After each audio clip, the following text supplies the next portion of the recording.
Ladies and gentlemen, GERI PETITO. I'm not an addict, I'm just an ass. And in time, this too shall pass. I'm not an addict, I'm just an ass. GERI PETITO taught the class. I'm not an addict, I'm just an ass. Loves the answer, the greener grass. I'm not an addict, I'm just an ass. One day at a time, free at last. When you don't know just what to do, Just what to do, just what to do. if what you're feeling is really true, Is really true, is it really true? just keep your ideas safe and sound. Safe and sound, safe and sound. That's exactly how change is found. Change is found, change is found. I'm not an addict, I'm just an ass. And in time, this too shall pass. I'm not an addict, I'm just an ass. GERI PETITO taught the class. I'm not an addict, I'm just an ass. Loves the answer, the greener grass. I'm not an addict, I'm just an ass. One day at a time, free at last. Well, hello, everyone, and welcome to the GERI PETITO Show on Hamilton Radio.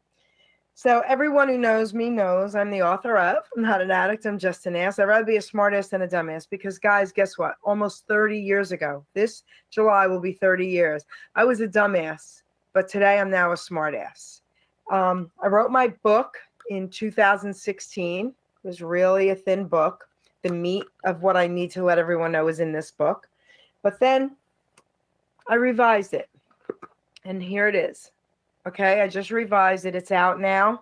Actually, if you're going to purchase this book, I'd rather you go to Archway Publishing through Simon & Schuster because they have the exact revised edition. Because I revised it and I re-revised it. Okay, so they have the re-revised edition at Archway Publishing. I'm also excited to let everyone know that I have a product line now. Okay, very cool. Look how cool. Wait, there you go. That is Isn't that cool? So, isn't that cool? Yes. So, Fire Team Designs has done this for me, and they took all my nonsense, Megan, and they made cartoons out of everything. Okay. Ooh, So I they're love that. really cool. Look, they even made me silly masks. Okay. Oh my gosh. And the funny part is you can get your name put on it as well. They can personalize any of them. We have tumblers, okay, and mugs and T-shirts and sweatshirts and hats and yeah, everything. It's really cool. But the funny part is they did my logo for my radio show and they did my book, but I also had them do just the saying, I'd rather be a smartass than a dumbass with a donkey butt, and you can have your name put on that. That is cool. I like So that. that's why it's fun. That's why it's fun. So everyone, I am really, really excited about today's show and who my guest is. And this young lady here also was a radio show host, a fellow host of mine on Hamilton Radio, someone I actually sponsored. And I love her, and I love her family.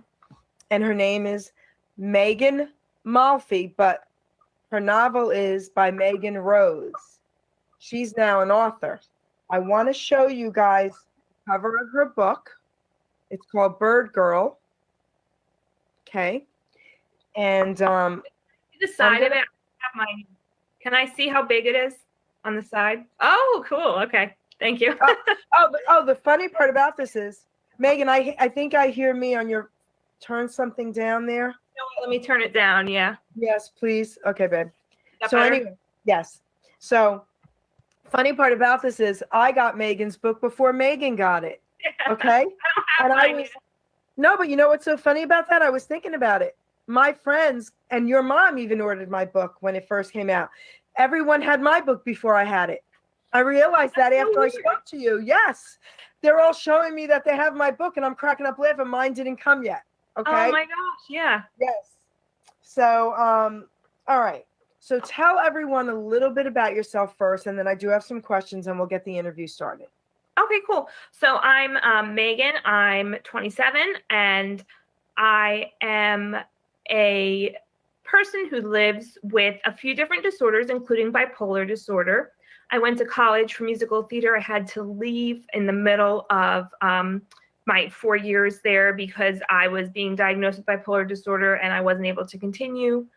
I left, spent a few years trying to get balanced correctly on medication and therapy and everything. And then I started a children's theater nonprofit, which you can see, Top Cat Stage Productions, where I work with kids. We create shows and little plays and skits, and I teach voice lessons.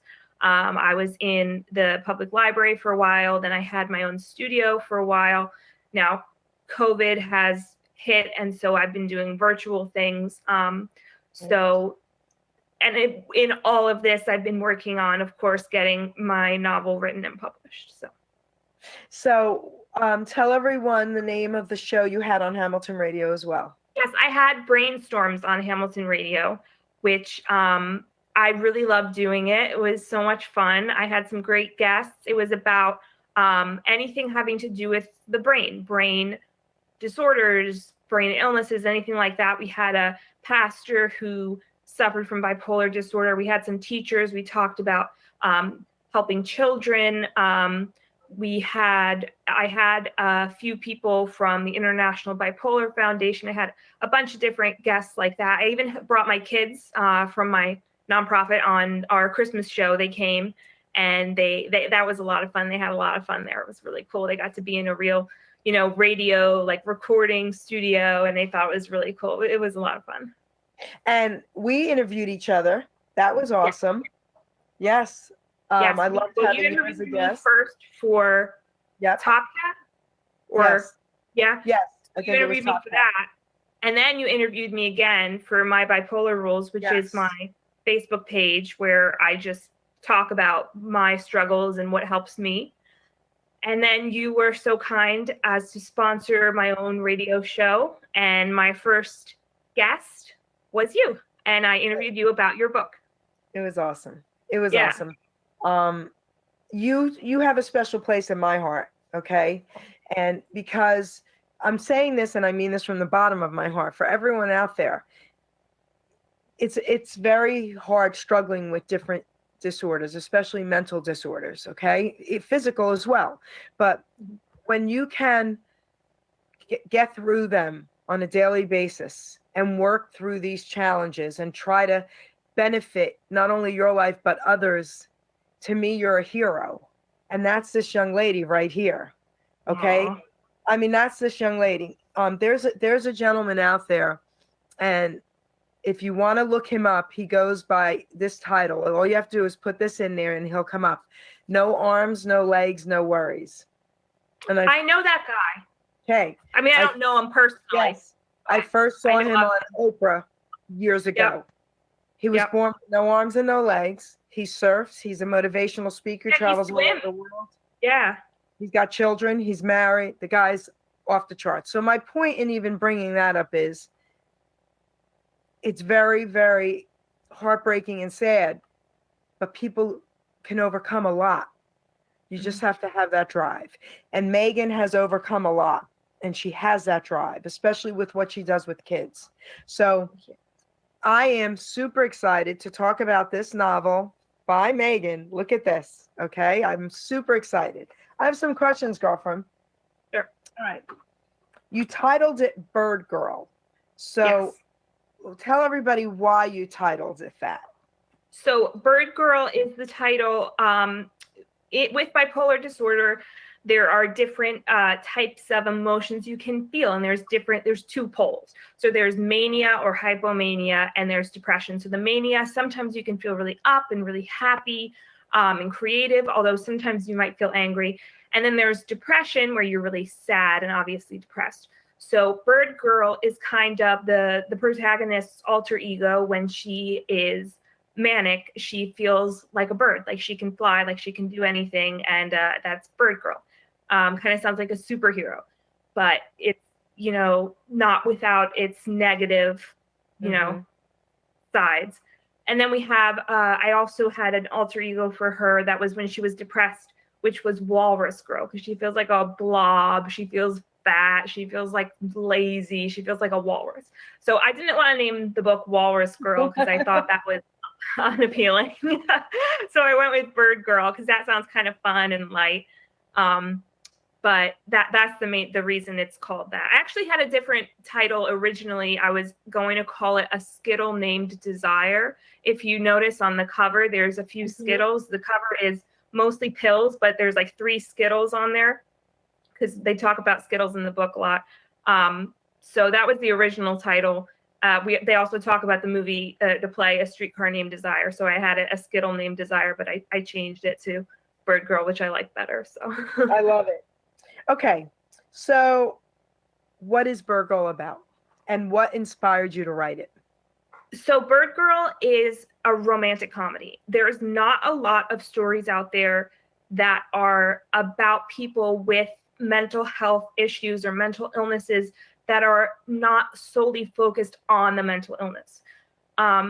When I was first diagnosed, I spent a lot of time reading, and I just wanted to read something light and fun and happy. And I spent a lot of time reading romantic comedies or chick lit, as they call it. I read a lot of Sophie Kinsella, she wrote the Shopaholic series. It's just fun. And there was nothing I could really relate to in any of these books because no one had these problems that I had. And anything you read that's like about someone with a mental illness, it's either really serious and sometimes can be depressing and sometimes triggering depending on what your issues are, or it's like overly inspirational. And sometimes that can just be annoying, you know? Like, okay. I don't feel like getting out of bed today. I don't want to hear how this person conquered, their bipolar disorder and, climbed Mount Everest. Like, I don't need to feel less than because of this person trying to inspire me. So I wanted the book to be a story that people could relate to, that was fun and light and funny, but still showed the ups and downs of the illness and showed that there's hope for everyone who has the illness.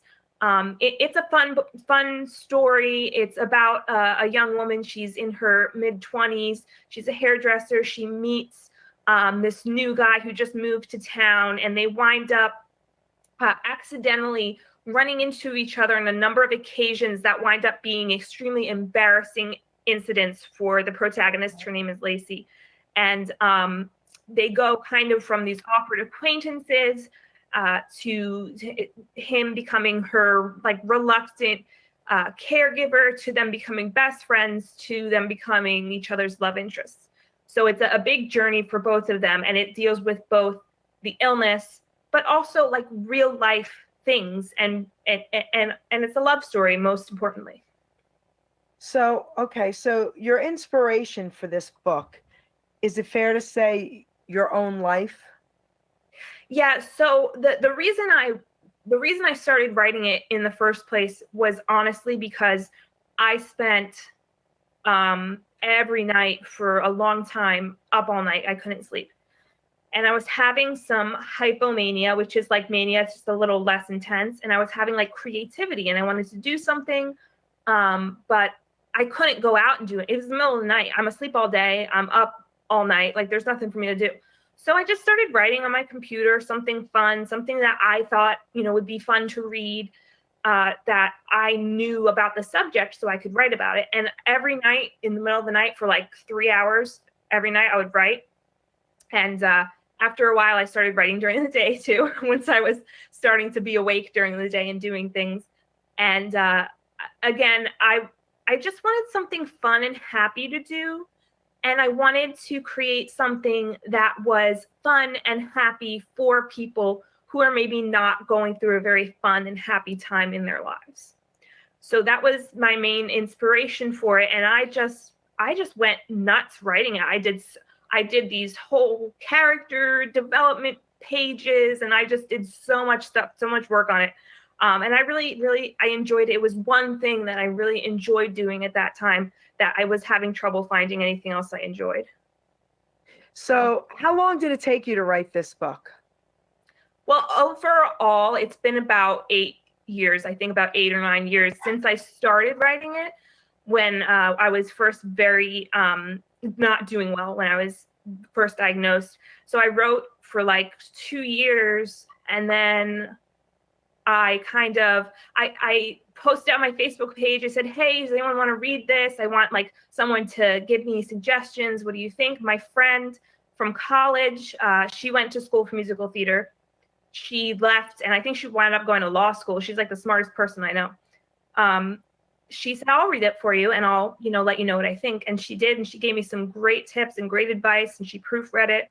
She actually has a book out too. Her book is My Sister's Shadow, and it's available on Amazon. Aaliyah Jones, Aleaha, Aaliyah Jones. She's great. She helped me so much with it. But then after that, I kind of just forgot about it. Like, I was starting to do other things. I was moving on with my nonprofit, and I kind of just left it there. I didn't know what to do with it. I didn't know if I wanted to share it, if I wanted to publish it. I didn't know what to do with it. Then maybe a year or two later, I was like, okay, I think this is pretty good. So I started querying agents, and I sent so many queries out to so many agents, and they all got rejected. But I definitely got some good advice and good feedback back from them. So I wound up editing my book even more after I got the feedback from them. So even though they didn't, want to take me on as a client and help me get my book published, it really did help a lot. And then finally, a year or two later, I was like, okay, I think I want to publish this. And I know it wasn't until this point that there really was anything available to self-publish. The Amazon self-publishing hasn't been around that long. So I was finally able to do it. And then I spent a few months formatting it and rereading it and getting it perfect, getting the cover and everything ready. And finally, after all these years, I published it. It's incredible. I mean that. That's incredible, because I don't think I would have had the patience. I wrote my book in 3 weeks and got it published a week later. I did not have the patience. Okay, well, so that's pretty impressive, though. Yeah, but I'm impressed with you as well. You see how we look at things, like we'll look at others and say, "Wow!" Like, to me, that was impressive. I couldn't have done it. So, all right. So, how much of Bird Girl is really based on your real life experience? So the story is not at all based on my life. It's a love story. I don't have a love story really in my life. The most romantic thing anyone ever did for me was text me, "Do you want to go to prom with me?"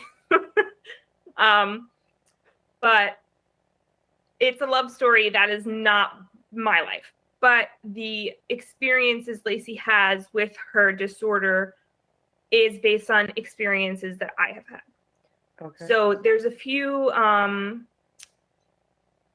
moments, like there's one part of the book where she's really angry and she can't use chopsticks, and she always wanted to learn how to use chopsticks, and she tried and she can't. And that is true. I can't use chopsticks. I'm always afraid if you go to a Chinese restaurant, they're going to have chopsticks and I'm not going to be able to use them, and I'm going to have to ask for a fork and look stupid. I'm always afraid of that. But she can't use the chopsticks, so she gets really angry and she's throwing chopsticks everywhere and she's just angry. And it's completely ridiculous. There's no reason to be that angry over chopsticks. And I just remember a time I was at home and it was a similar level thing to be angry about. I had these everything bagels that I had every morning. And one day my sister ate one. And I got so angry. And I was like, no, I'm not going to have enough for the whole week. And I was like, just beyond angry. And my mom was like, I told her she could have one. It's okay. And I'm like, no, it's not okay. They're my bagels. And she's like, we can buy more bagels. And I just wouldn't have it. And I was so angry. And it was the most absurd thing to be so angry over someone ate a bagel. Like, I could literally go to the store right now and buy myself more bagels. It's not that big a deal. But so that kind of situation, it wasn't exactly the same, but it was similar level outrage for something that's like down here. That's not a big deal. So things like that, things like how she feels when she's depressed, how I describe Bird Girl and how I describe Walrus Girl. There's something she has called her fishbowl state, which is kind of like a panic attack, almost disassociation thing where she feels like she's underwater. She calls it her fishbowl state, and she can't quite hear everything or see everything. And it's just a panicked moment. So that's what I felt like sometimes. And so I included that in there. There's a moment where she is feeling better, and she's just like, oh, okay, let's go do this. It sounds like fun. And everyone's like, what are you talking about? You just spent 3 weeks crying on the couch. And she's like, what are you talking about? I feel fine. And it's like certain times I would wake up feeling good, and I would like forget that I had felt horrible. And I would be like, what are you guys talking about? I feel completely fine. I don't know what's the matter with you. I think we should just I should just go back to school, and I should apply for scholarships, and I should join a club, and I should do all these things. And then the next day I'd be crying again. So, sort of like that. A lot of situations that she's in that are her own predicament because of how she's feeling. That is kind of like based on my own experiences. So we have a few friends of mine that are watching that struggle with some things as well. I'm not exactly sure, what, but it's all to me relative. Yeah. Because yes. So before I ask you a couple more questions that I have about the book, let me ask you this. Maybe we could put something out there for these people listening to give them hope. Mm-hmm. What would you say to them about feeling the best they could feel when they feel like they have no hope? There is never no hope. Everything comes to an end. Literally everything will end at some point, and that means your bad feelings will come to an end. Nothing lasts forever. And that's the thing I told myself constantly when I was feeling terrible. I just thought, okay, nothing lasts forever. This will not last forever. So don't just feel like I'm going to feel like this for the rest of my life. You won't. First of all, if you try to change things in your life and try to get better, things will get better. But also just the natural course of things. You have mood swings or whatever, you have depression, it waxes and wanes. It's not going to just be as intense as you feel it right now, forever, for your whole life. But also, it's kind of interesting to think about accomplishments when you're feeling depressed or when you're feeling, hopeless. You think you're doing nothing. Guess what? If you got out of bed and ate breakfast, that's an accomplishment. You did something. You were doing something for yourself, for your body, something healthy. I don't care if you ate a donut or if you had a milkshake. I had plenty of milkshakes for breakfast for, a few years. That's all I wanted to eat. It doesn't matter. If you're doing literally anything, you're accomplishing something. If you are sitting up on the couch and not laying down, wow, I sat up on the couch today. And as you go on, things get a little easier because you keep pushing yourself to do more and more things. And then the accomplishments become more apparent that you can say, oh, wow, I got up and I took a shower today and I went to the grocery store today. So it feels more like an accomplishment. But for now, if you're depressed and you feel like you have no hope, the best thing you can do is come up with some concrete ideas of, today I'm going to do this. Whatever it is, I'm going to stand up and do 2 jumping jacks. I'm going to take a walk outside. I'm going to read a funny book, whatever it is. Make something you have to do so that you can accomplish something. And then by the end of the day, you're like, I really did do something. And you'll feel better. And then you'll feel more like doing things as time goes on, because you'll know that feeling of being accomplished and you'll want to feel that more. It's really hard. It's really hard to do anything. You want to just lay there and just wallow and do nothing. But if you just do something with something really little, don't try and go, crazy. Don't try and run a marathon. Go take a shower. If you have to sit down in the shower because you're too tired and you don't feel well and you don't want to stand, that is an accomplishment because you got in the shower. So just little things. You're right. Just listening to you, a lot of people, human nature, okay? Human nature. When people are feeling depressed or down, a lot of times they just want to throw their hands up in the air and say, you know what? I don't care. Mm-hmm. I just leave me alone. Let me feel this way. At times, is that okay? Sometimes you just have to feel what you're feeling. And if you push it down, it's not going to help anything. It's probably going to make it worse eventually. It's going to explode. That's what a lot of people talk about, people who wind up having mental illnesses and problems that, oh, wow, they seem so happy all the time. They seem so put together all the time. It gets so bad to a point because you're always tamping it down, and it's not good for you. At the same time, though, you don't want to always just give in to all your emotions and feel, you wind up feeling completely helpless. You want to feel what you feel, but know that there's a way out of it and find your way out of it, if that makes sense. That makes a lot of sense. I needed you to clarify that for some people who are listening right now. So let me ask you this. Will there be a sequel? So I don't know, but I'm thinking about it because the end of the book, she's very stable. Not spoiler alert, she's stable, she's happy, but it's one moment. It's not, there is no happy ending for anyone in life in general. You don't just achieve your goals and you're happy for the rest of your life. Your life continues and there's ups and downs with everybody, not just people with bipolar disorder. So I'd love to continue it on so that you can see, wow, look, this, not like it's a real person, but this story ends and she's happy and she's content.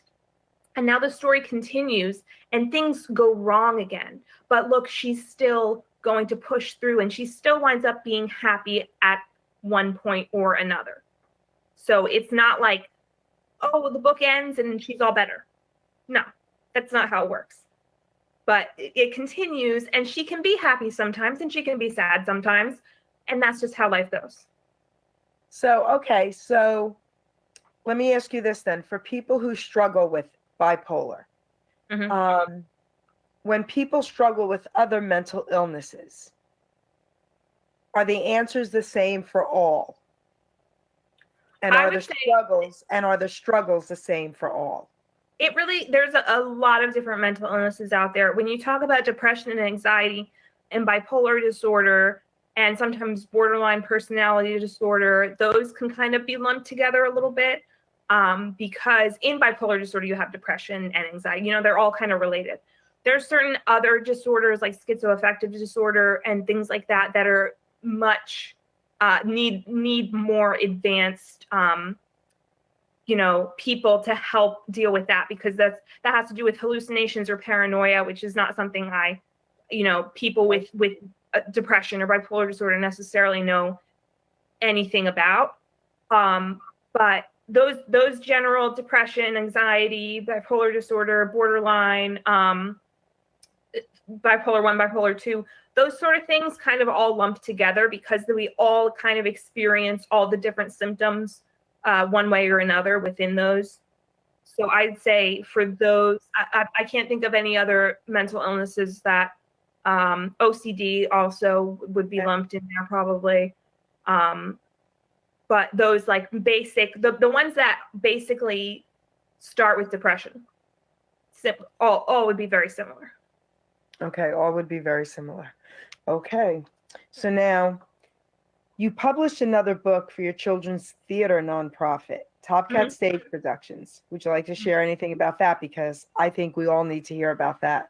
Yeah, I'm really excited about that. It's called Top Cat's Acting Guide for Kids, and it is available on Kindle or paperback. And it's basically, it's written for kids. So you could get this book for your son or your daughter and give it to them and say, here, have fun. And they could read the book and do the whole thing by themselves. Or if your kid's younger, you could do it with them. If you're a leader of a Girl Scout troop or a club or something, you could get the book and lead the group.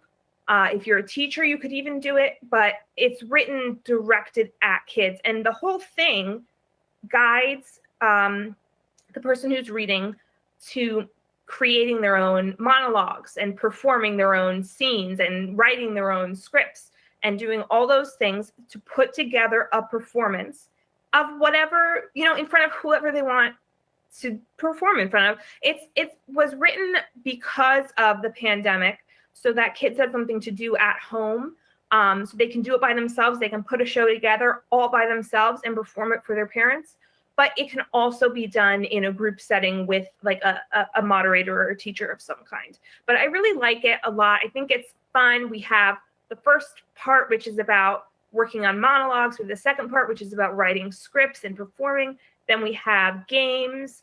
And then we have finally a script at the end of the book that's pre-written. So if you don't want to write an actual script for a show, you can put together the show that's written there and perform that.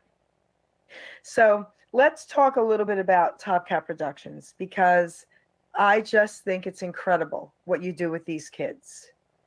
I know now things have been virtual, but prior to this, Yes. These children were, I'm going to use the word allowed. They were allowed to come on stage, even if they were in a wheelchair, correct? Oh, anyone. And that's not even, it's not about helping people who aren't usually included become included. It's about being there for all people in general. It's inclusive completely, so that anyone who wants to perform, anyone who wants to write, anyone who wants to direct or be on the stage crew, they can. It doesn't matter. I don't care how old you are. I don't care if you don't speak. I don't care if you can't read. I don't care if you can't walk. It doesn't matter. You can all participate in one way or another. I had a kid one time in a show, he couldn't read. He was a little older, but he couldn't read. And so I just read his line and he repeated after me and until he memorized them. You can always work around things. It shouldn't be if you have a certain thing that's maybe a difficulty for you, it shouldn't make it impossible for you to do something that you love. And the theater should be for everybody. And I think that's really important. There's actually on Broadway, they did a revival of Oklahoma, and the woman playing Ado Annie was in a wheelchair. She is in a wheelchair. And she performed the whole show, obviously, in her wheelchair. And she did like little wheelchair tricks and dances and things. And she's incredible. And she won a Tony for, I think, Best Supporting Actress. And she's the first person ever in a wheelchair to win a Tony. So anybody can participate in any way they want. And it's starting to get, the barriers are starting to break down a little bit, even in the professional world, like on Broadway, where this woman was the lead. So everyone should have the opportunity to do what they want to do. So we have plenty of time to talk. Tell everyone how to get your novel, where to go to buy your novel. So if you just go to Amazon and you can just search, it's probably just easiest if you just search on Amazon, Bird Girl, Megan Rose, it'll come up. It'll be like the first thing there. That's the easiest way to get it. And then they have it, it's on Kindle, I think for $7.99, or it's Kindle Unlimited, which you can get for free. And the paperback is $9.99, which you can order, which I'm still waiting for mine. But so those are, and then if you do get it and read it, if you could like leave a review, that would be incredible, because I have no reviews yet. So I can't wait to read it. And I'm going to leave a review. I just got it just a couple days ago. Perfect timing. Yeah. This was, this wasn't a planned interview. This was kind of last minute, and I'm so excited. And the novel came just in time for me to at least hold it up and show everyone for you. So all right. So let me talk to you about a couple of things. Now let's talk about the medications that are on the cover. Yeah. So let's talk about the medication. So your mental illness is considered strictly bipolar disorder. Is that right, Megan? I have bipolar disorder. I have like supposedly a little OCD in there. I also have narcolepsy, which is a autoimmune disorder, and I have a seizure disorder. They're not all mental disorders, but the bipolar disorder, I barely even count the OCD because it doesn't really affect my life that much. So mainly the bipolar disorder is the mental illness that I suffer from. Okay. So go ahead. No, continue. I was going to say the on the cover, the pills on the cover, they're all mine. It's not all of them, but it's some of them. I can tell you what each of them are. Well, tell us, because Okay. Tina Brewer, I want to give her a hello. Okay. She's giving you some incredible compliments. She says you're wonderful, and she suffers from mostly everything you've discussed. Mm-hmm. And Tina, I'm sure I'm able to say this, but I think she stays in her bed most of the time. Yeah. So she's listening to you. So let's talk about the pills on the cover. Okay, so we have, I'm going to go left to right and then down. That is Geodon or Zibrazidone up in the left corner. That is a, what's it called, mood stabilizer. Then there's a Skittles. Skip that. That's not medicine. Then that's Armodafinil, which is New Vigil is the brand name. It's for my narcolepsy. It's not a stimulant, but it's to help keep you awake. Then below that, I think that's Lamictal, which is for bipolar disorder and for my seizure disorder. Next to that is Prozac, which everyone knows and loves Prozac. Then we have Seroquel, which is a very small dosage. It just helps me sleep at night sometimes. I tried to get rid of it, and then I was up all night. So I was just like, all right, it's not a big deal. And then the final one there is Lithium, which is my favorite. I love Lithium. I just increased some of my Lithium because I've been on not doing too great. So I just increased it. I'm feeling much, much better. Although you have to be careful with Lithium because if you take too much, you could get lithium toxicity, which did happen to me once, and it was not fun. But when you take the right amount, you get blood tests every 3 months to make sure it's the correct level, and then you should be fine as long as you do what your doctor says and get those blood tests. But the first time I got prescribed it, we went all the way up to the highest dose, and I was in the car and I got sick, and I pulled over and I threw up in front of someone's house, and my mom was there, and I was like, "What do we do?" And she was like, "Run, run, run." So we got back in the car and we just drove home. I felt so bad.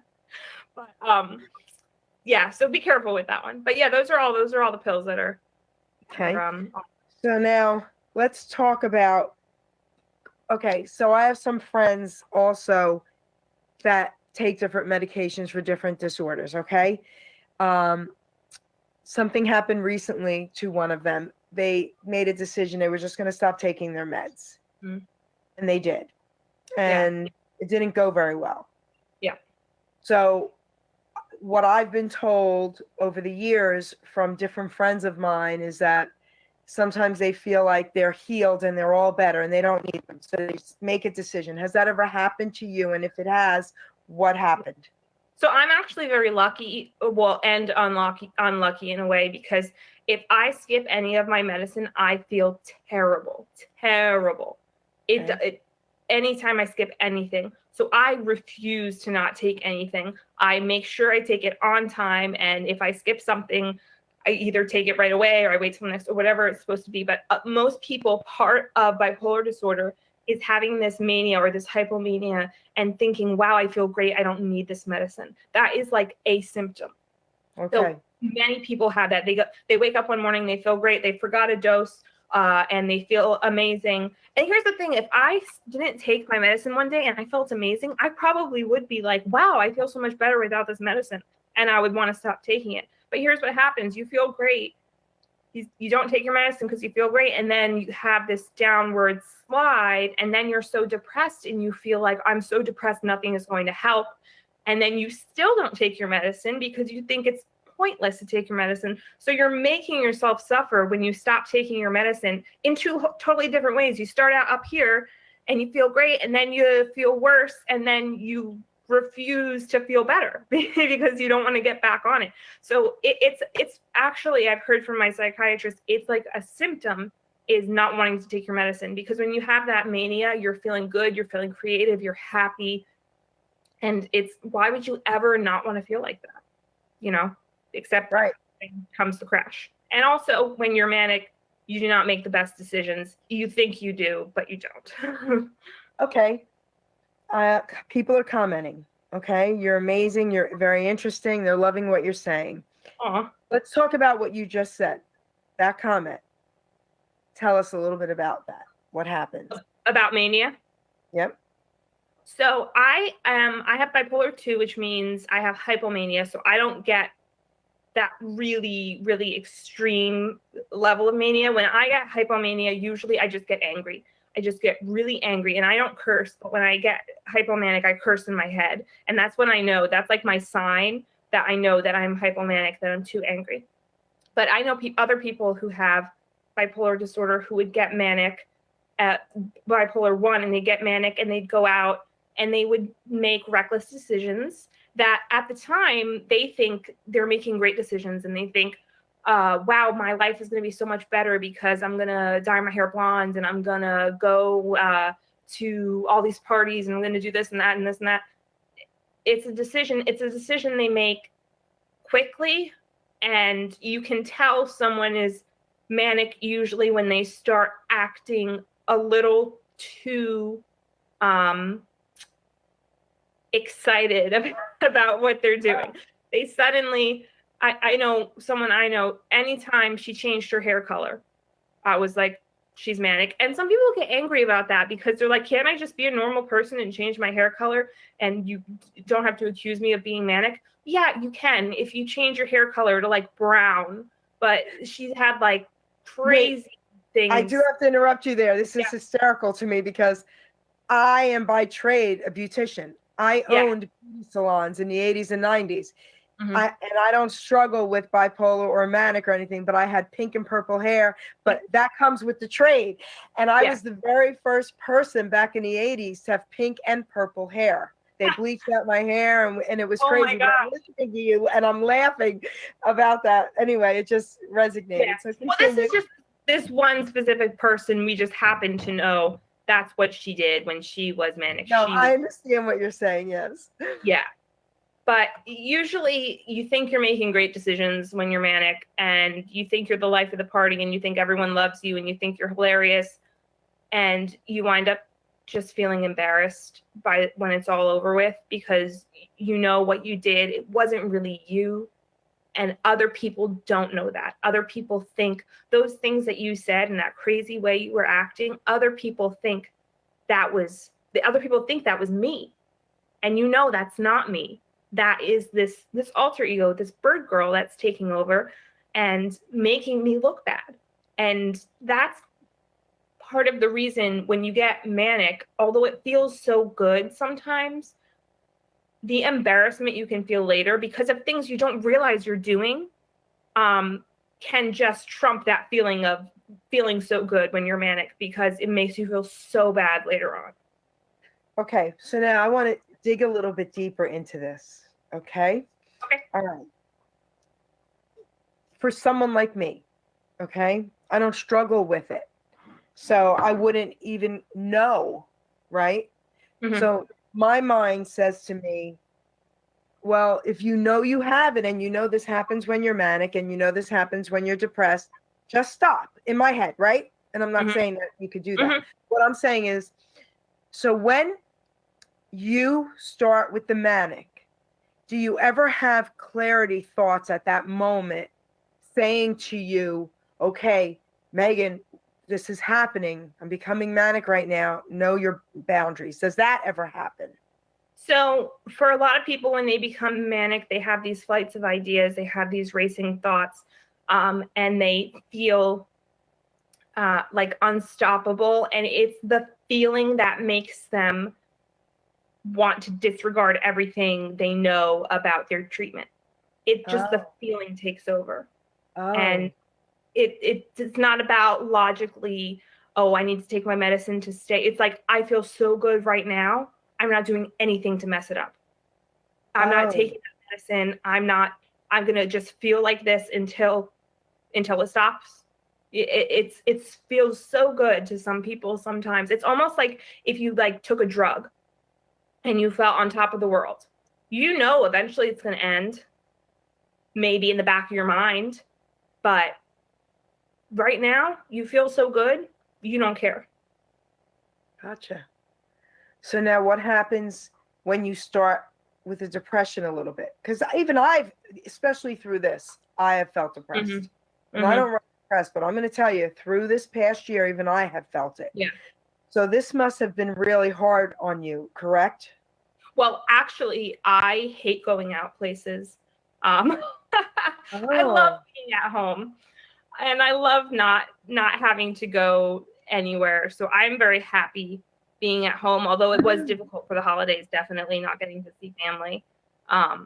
But for a lot of people, I know some people who are just so beyond upset that they can't go out and go to dinner with a friend, or go to the mall and just walk around amongst people. Like, no, you never see people anymore. You can't No. just go sit at a restaurant for the most part, and the restaurant's full and you're just observing people. There's none of that.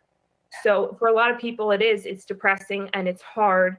And for a lot of people, it's actually, even for people who have anxiety about going out and doing things, it's actually making things worse, because it's making them not go out and do things, which maybe they love, like me, but it brings them back to, stage one, where before they even tried having any sort of treatment for their anxiety for going out, before they even left the house, they're back to that first point where they have anxiety and they haven't been out of the house in 6 months. So they might have worked for a year on getting out of the house and driving to the store and going grocery shopping. And now we just had, I don't even know how many months they couldn't do that. And they're back to square one. So that's another thing that's interesting. People who have trouble going out and seeing people, it's actually worse for them as well, because their treatment is going out and seeing people, and they can't do that. So once this thing is over, they're going to be back to the crippling place they were at the beginning. So Tina just commented, and she said, you have to face your fears. Comment on that. Yeah, I definitely agree with that. For a lot of people, here's the thing: people who have a mental illness or like bipolar disorder, I feel like we almost lose our fears, because you see the darkest times and there's nothing that can be worse than that. So the only fear I feel like we have is of going back to that place. I think a person with bipolar disorder would rather be stuck in a cage with a lion than go through their worst depressive episode again. The fear is in your head. It's of your brain. So what you have to do to face your fears in that case is consider or continue to go by your treatment plan. You take your medicine, you eat good meals every day, you go for a walk, you exercise, you go to therapy. To face your fears, you have to do the most annoying things that you don't want to do. But if you don't want to get back into that dark space again, it's not like you have to go climb a mountain because you're afraid of heights. It should be easy, right? But sometimes it's not. Sometimes it's not easy to wake up in the morning and swallow all those pills and eat a good breakfast and take a shower and do all these things. Sometimes it's not easy, but that every day, what you're doing, that is facing your fears, because you're refusing to go back to that place. Wow, very interesting. Beautifully said, Megan. Absolutely beautifully said. I want to read a poem, because I read poems with some of the shows, and this one is, I have two here. One is called Mental Illness, and one is called A Healthy Outlook. Before I read it, I want to make something clear for everyone out there listening. What Megan is saying is 100% accurate. So I'm not here to tell anyone to stop their meds. Actually, I'm going to tell you not to. And that's a little different coming from someone like me. I'm a nutritional health coach. I do everything natural with no medications. But in this case, even I say your medication, you need it. I've always said things like never abuse anything. That's what they're there for, emergencies, and to help people and save lives. So that's what these medications are for. So I will say, if you go to your psychiatrist and you want to talk about changing your diet or something like that, you can do that and you can wean yourself off some of the pills, which is fine, but you have to just go to your psychiatrist and get their guidance with it. So you can do that. You can try and get off your medicine, but you can't do it yourself. You have to get their opinion and do what they tell you to do. That's right. I am so happy you just said that. I'm going to read these poems. They're very short, but then I want to talk to you about Jack LaLanne, something I saw one of his videos. Do you know who he is? No. Your mom, I'm sure, does. Your mom's typing. Elena, you know who Jack LaLanne is, right? Okay, so she'll answer me. But let me read these two poems real quick. This one is called Mental Illness, and then we're going to talk about it. Mental illness doesn't always show. People that are struggling are the ones that really know. It comes different in different forms, from ADD to feeling sad. Depression is a killer. This disease is really bad. The mind is oh so fragile and complicated too. We need to find a cure. It's very overdue. People really suffer. Their struggles are so real. They're crying out so you can see the way they really feel. Don't ignore when signs are given, because you'll never know for sure if attention is needed or maybe some help. Just be there to pick them up off the floor. The meds that are out there, I really do hate. The side effects are so tragic, you see. When someone's depressed and feeling alone, sometimes the meds may give anxiety. I do have some answers to help with this pain. Nutrition is known to help heal the brain. Take away all the sugar, processed foods, and caffeine. Talk to a counselor, like Megan just said. Talk to a counselor trained to know what you mean. Maybe in time, as you learn to heal, you can get off your meds and understand how you feel. So let's bring awareness so everyone knows depression's not gentle. It strikes with hard blows. So that's mental illness. And you basically said some things right before I read it. Exactly. And you're right, these medications do have side effects that can be, I'm probably going to get diabetes from one of the medicines I'm on. But I've tried so many different things, and I'd rather have the physical illness than go through the mental pain again of without the medicine. So, and that's interesting that you just said that. Okay, all right, I want to talk a little bit about what I meant in this poem, and then I want you to piggyback on me with what you just said, because that's really interesting what you just said, and I get it. So diet, guys, listen to me carefully. Do not go off your meds. I am not telling you to do that. Like Megan said, if you want to go off your meds, go to your doctor, go to your psychiatrist.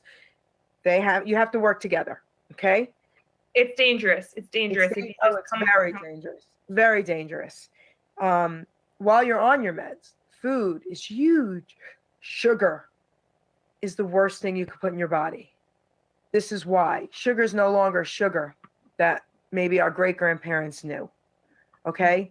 Now it's high fructose corn syrup, guys.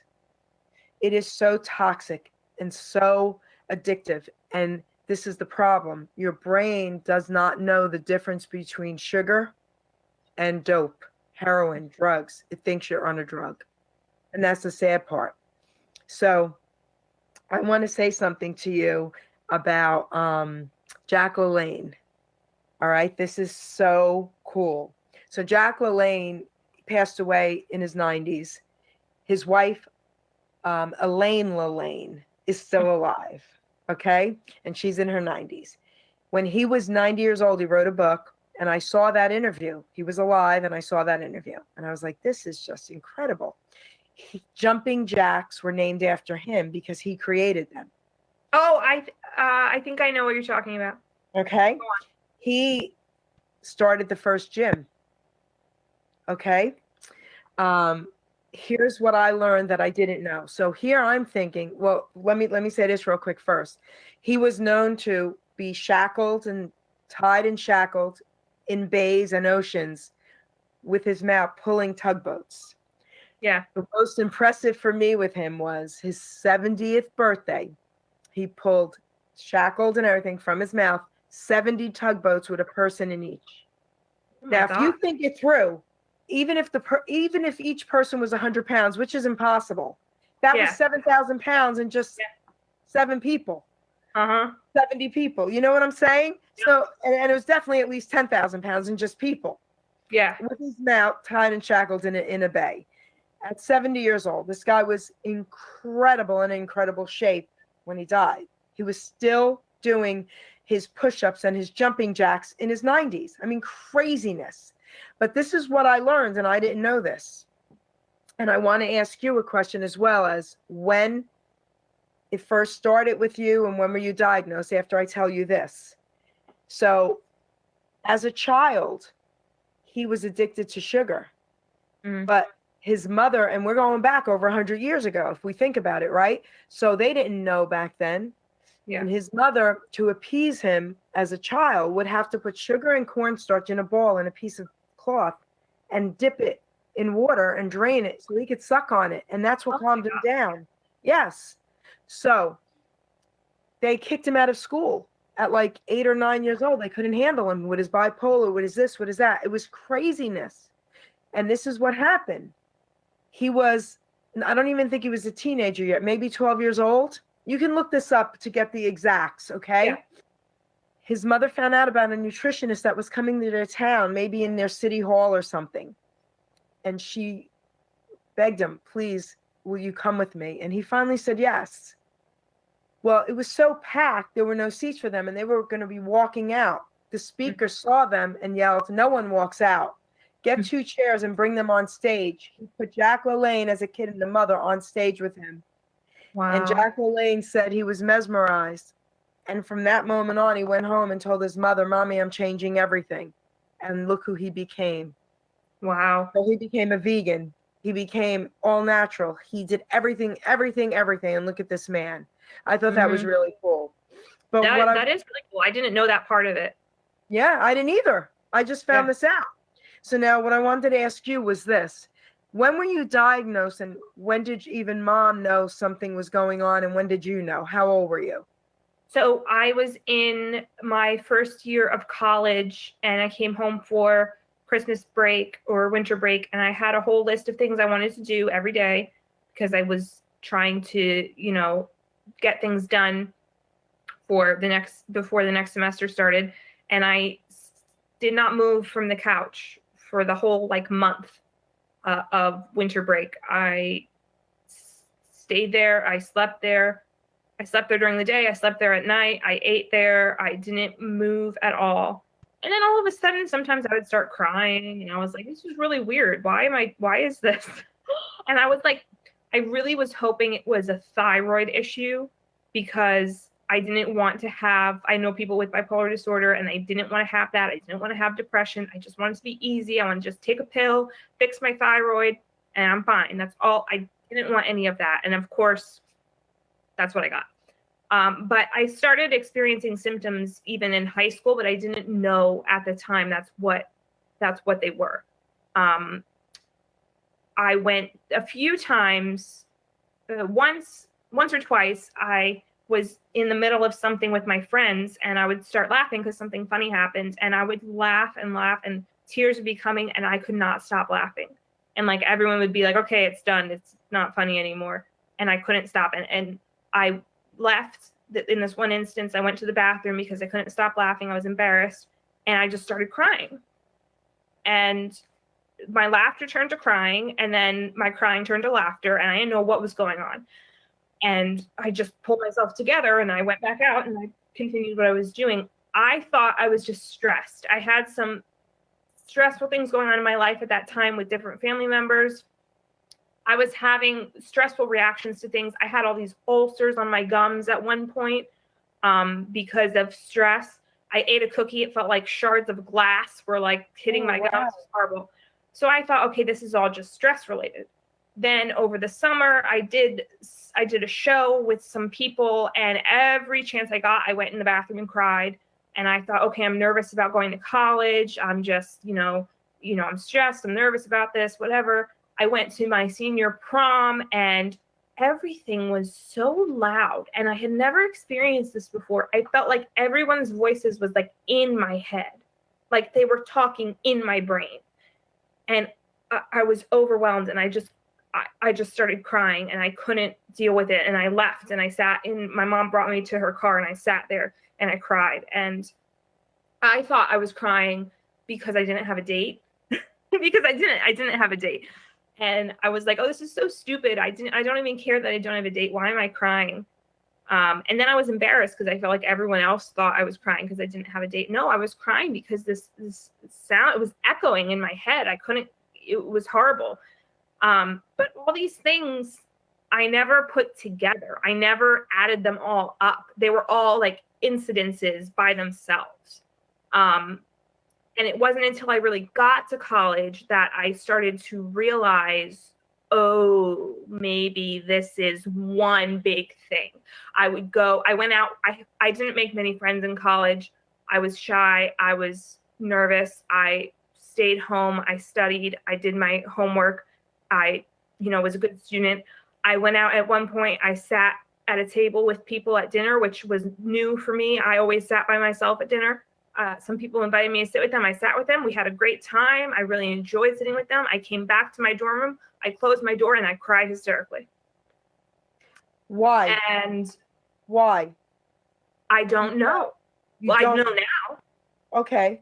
I know now it's because I was depressed because of my bipolar disorder. But back then I was clueless. I could not figure it out. And I didn't tell anybody. I didn't tell my mom. I didn't tell anybody because I was embarrassed and I was amazed. Like I was like, I never had good experiences really in college with other people because I was just afraid of making friends in general. I was afraid of looking stupid or coming across the wrong way. So I was shocked that I was crying. And I think what I wound up telling myself was that I was homesick, because I did miss being at home. I would drive home some weekends because it wasn't that far away, and I would cry the whole way home, and I would drive back and I would cry the whole way there. I want to interrupt you for 1 second. There's a reason why. We have Shirley watching. Shirley's from Hong Kong. So we have Hong Kong in the house. Ooh. Okay, so right now it is 5 a.m. in the morning there for her, and she's watching you. Wow, thank you. We love you. And this is her book, okay, Bird Girl, okay, a novel by Megan Rose, okay. It's about, it's a love story, but it's about mental illness and all that, and it's just an incredible, incredible book. And this young lady is a personal friend of mine who I absolutely love and respect. And this interview, when you get a chance, watch it from the beginning. You will love it. Okay, sweetheart? She's giving you hearts and stuff. We love her. So continue with what you were saying. So you didn't know, and then you're in college now. So I finally put it together on my winter break. When I like to get things done and I like to have a schedule and I follow that schedule and I do those things, and I was trying to get ready because I was majoring in musical theater and I had a new dance class coming up. I wanted to work on my dancing. I wanted to work on piano. I wanted to work on sight singing and all these things. And I made this schedule and I was so excited. And weeks I sat and did nothing. And I slept and I woke up and I cried and I slept and I woke up and I ate and I slept and I woke up and I cried. And I finally had to tell my mom, which she knew something was weird. I said, I think I have a thyroid problem. Because I was Googling online, desperate. You know, if you Google something enough, you can convince yourself it's true. So yes, I was Googling I was Googling thyroid problem, all these things. And I was like, that's it. That's got to be what it is. And my dad actually has hypothyroidism. So I was like, great. This is great news. Gotcha. And I actually didn't have my own doctor yet. I still went to my pediatrician. So I went to my pediatrician, who we know very well. And she came in and she said, I took a blood test. She said, there's nothing wrong with your thyroid. And I just started hysterically crying. And my mom goes, do you think maybe it's like a mental thing? Like very carefully. And I was like, yes. And she's like, why didn't you say anything? I didn't want it to be. I just wanted it to be easy. I just wanted it to be done with. I just wanted to go back to who I was. And that was not going to happen. And that was that moment. That's when I knew that is not going to happen. I'm not going to be the person I was. Okay, hold that thought, because this is really going really well, Megan. You're helping so many people who are listening. Okay, so my question is this. How did it happen? Did you ever get told that by any doctors at such a later, it wasn't like you were a child, or how did this happen to you? So you can have like a gene. I have a bunch of people in my family who have bipolar disorder and other mental, issues. Gotcha. So it's probably genetic, although it can also, you can have the gene and it could not be like activated. I had some stressful things in my life that could have brought it on more so than if those things didn't happen, maybe it wouldn't have really come out in that way. But I had the gene to begin with. And then I was kind of triggered by a few things that kind of brought it out. Tina Brewer is loving you, Megan. And we love you, Tina. We love you, Tina. I love you, Tina. So that brought it out. Yeah. Okay, so you can have like it in you, but it might not necessarily come out unless there's something that kind of triggers it. So I want to give a shout out to someone else in the chat room, Justin Drummond. He's watching as well. Robert Parker, Bobby Buns. He also had a show on Hamilton Radio. Justin Drummond, he works with me. He's a special guest co-host for lots of my shows. He gets me some incredible artists that have been on AGT and really cool artists. He's awesome. And Justin struggles with some things as well. So he's enjoying the show and you're helping him. And that's public knowledge because we've interviewed him about all that. And he talks freely about it now. Robert Parker. So I want to give a shout out to him. Robert Parker was known as Bobby Buns. And Robert Parker was obese. He now has a Facebook page, Raw Food Diet. He was huge and he was very sick and he's younger than I am. Well, he went all raw and juicing. Wow. You got to see this guy. You got to see this guy. So he promotes, of course, all diet, with everything he does. He's incredible. Now, yes, Melissa, she's saying it said the same thing about addiction. Yes, you are absolutely right, Melissa, with what you're saying also about what Megan was saying about, the genes and all that as well. And hi, Robin. I just want to give shout outs because they're loving your show, Megan. Okay. So let me ask you this. So you don't have to give names, but how many family members are they close to you, immediate family that have had these struggles? Yeah. 2 immediate family members, and some extended. Okay. Some extended. So Melissa, I wrote a book on addiction. I don't know if you've seen it. It's called, actually, it's right here. I'm not an addict. I'm just an ass. I'd rather be a smart ass than a dumb ass. And I talk about what you're talking about there as well in this book as well. So many, what's so sad for me, Megan, like I've said this in my book as well. There's not a person alive, I don't care who you are, that has not been affected by something, and we all have a struggle. And I've overcome mine over 30 years, almost 30 years ago. You're overcoming yours incredibly. I mean, look at what you're doing. I'm so proud of you. I can't even, I just am, because I know you personally and I've hugged you and I just think you're incredible. Okay. I think you're incredible. But what you're sharing today, you're helping to save lives, because when someone knows that they can relate to that person, even just that gives them some hope and peace and comfort. You know that, right? Yeah. And that's what you're doing right now for a lot of these people that are actually listening. Well, that is very comforting to me to know. And I will say I do still have my Facebook page, My Bipolar Rules. If anyone on here is interested, just search My Bipolar Rules and you can like it. And I post things there. I took one break from it, but Give them all your info right now. So just Facebook search My Bipolar Rules, and it should come up right away. And you can just like it. That's really all you need. All you need to do. The link to my book will be there too. Okay, very cool. So all right, so a novel by Megan Rose, Bird Girl. Incredible, incredible. She put a little. All right, so I don't want to use the word comedy because it's not. No, it is. It's a rom-com. It's a romantic comedy. Okay, So romantic. yeah. Yeah, Okay, it's not meant to be taken too seriously. Okay. It's light. Hi to the baby. Let's see the baby. Yes. Hi, baby. That's Yes. Katie. Hi, Katie. Chihuahua. Okay. Sorry, she was uncomfortable. I had to move her.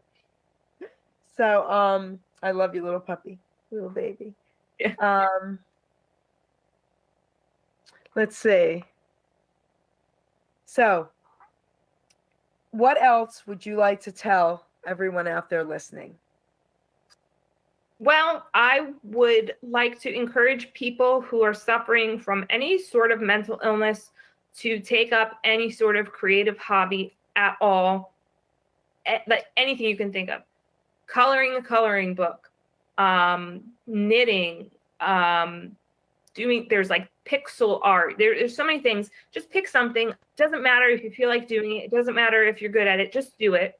Whatever it is, just start it, just do it and keep doing it. And then one day, even if you're depressed now and you think it's horrible and you don't want to do it, one day you'll love it and you'll be so happy you did it.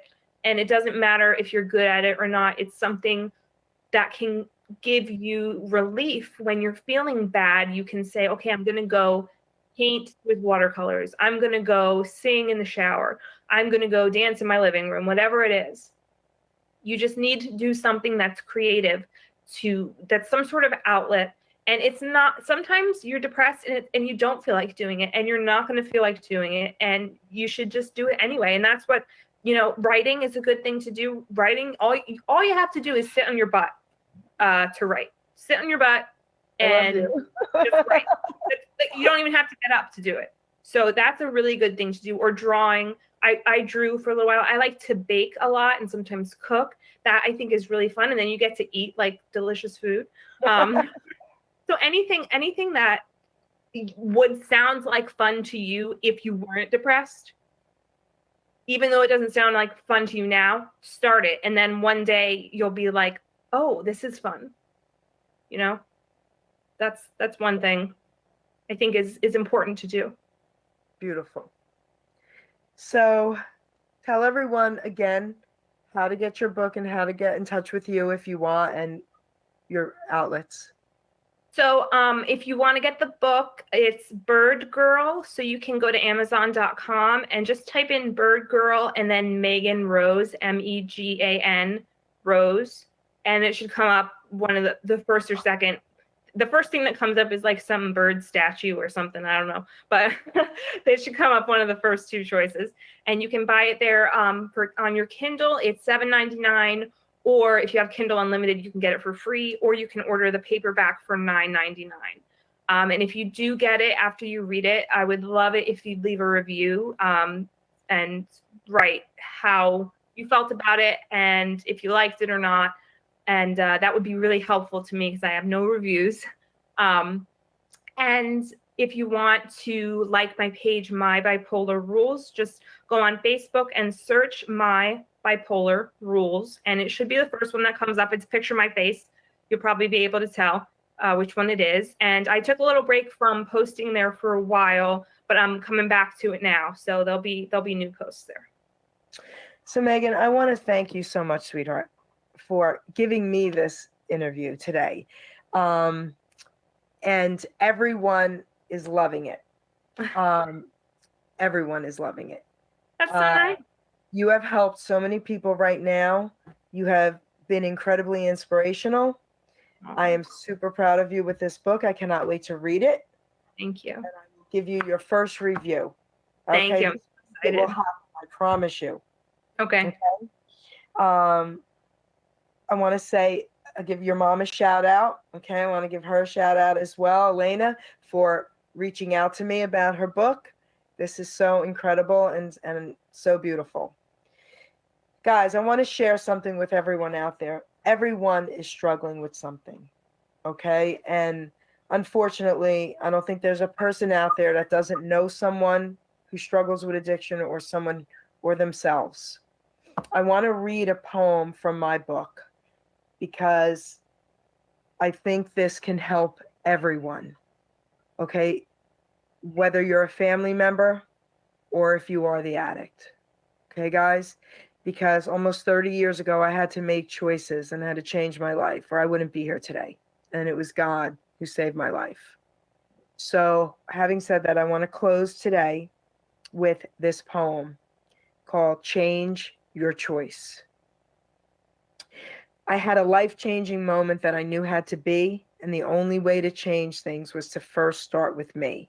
So I looked in the mirror and woke up one day and thought to myself, I needed to pray. So I asked God to change me, to help me stay strong, to clean up my mess, to right what's been wrong. I cleaned up my diet. I cleaned up my room. I cleaned up all habits with this old dirty broom. I kept going forward and never looked back. I refused to derail, stayed on the right track. I realized my worth and all that did matter through my selfish behavior, the lives I had shattered.